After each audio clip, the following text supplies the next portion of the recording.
बुलेटिनला आपण सुरुवात करूया मुंबईकरांसाठीच्या अत्यंत महत्त्वाच्या बातमीनं।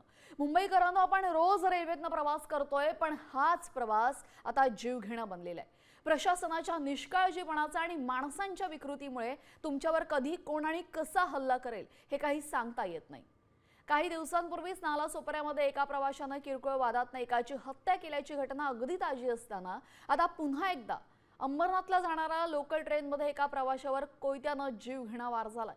ठाकुर्ली स्टेशनवर मध्यरात्री जागेच्या वादातनं तिघांनी एका प्रवाशावर कोयत्याने जीवघेणा हल्ला केला। त्यानंतर तिघेही फरार झालेत।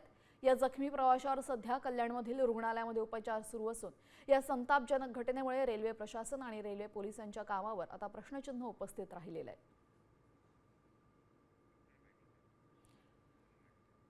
लोकलमध्ये प्रवाशावर कोयत्याने हल्ला करण्यात आलेला आहे। ठाकुर्ली स्थानकामध्ये मध्यरात्री ही संपूर्ण घटना घडली। यानंतर आता या प्रवाशावर कल्याणच्या रुग्णालयामध्ये उपचार सुरू आहेत।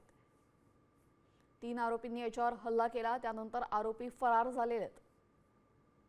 यामुळे रेल्वे प्रशासन झोपेत आहे का असा गंभीर प्रश्न आणि संतापजनक प्रश्न या निमित्तानं उपस्थित झालेला आहे।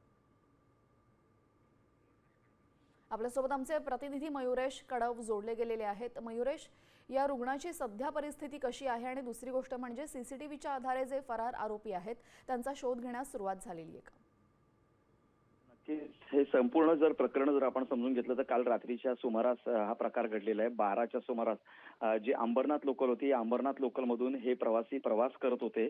यामधला राजू वाघे, साहिल खंदारे हे जे आहेत हे डोंबिवलीवरून लगेच डब्यामध्ये चढले होते आणि प्रितेश कनोजिया हा जो आरोपी आहे, यातला मुख्य आरोपी, हा सीटवर झोपलेला होता आणि सीटवरून त्या तिघांमध्ये बाचाबाची झाली, शाब्दिक चकमक झाली आणि त्याचं रूपांतर जे आहे त्या हाणामारीमध्ये झालं। आणि यावेळी संतापलेल्या प्रितेशने आपल्या हातातल्या कड्यानं राजू वाघेवरती हल्ला केला। त्यानंतर ती भांडणं सोडवण्यासाठी साहिल मध्ये पडला, त्यात साहिल देखील जखमी झाला आणि दरम्यान हा प्रितेश पळून जाण्याच्या तयारीत असताना इतर सहप्रवाशांनी त्याला पकडलं आणि त्याला मारहाण केली, तो देखील जखमी झालेला आहे। सुरुवातीला या सगळ्या प्रवाशांना कल्याणच्या रुक्मिणीबाई रुग्णालयात आणण्यात आलेलं होतं। आता त्यांना उपचारासाठी सायनला नेण्यात आलेला आहे।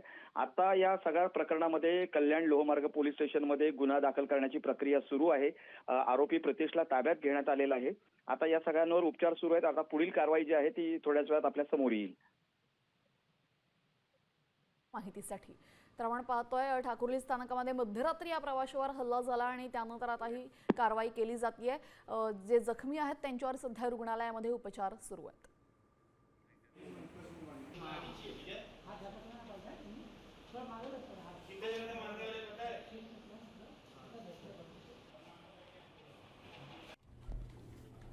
साम टीव्ही मी नेहमी पाहतो, त्यावर दाखवलेल्या बातम्या रिलेट करतात।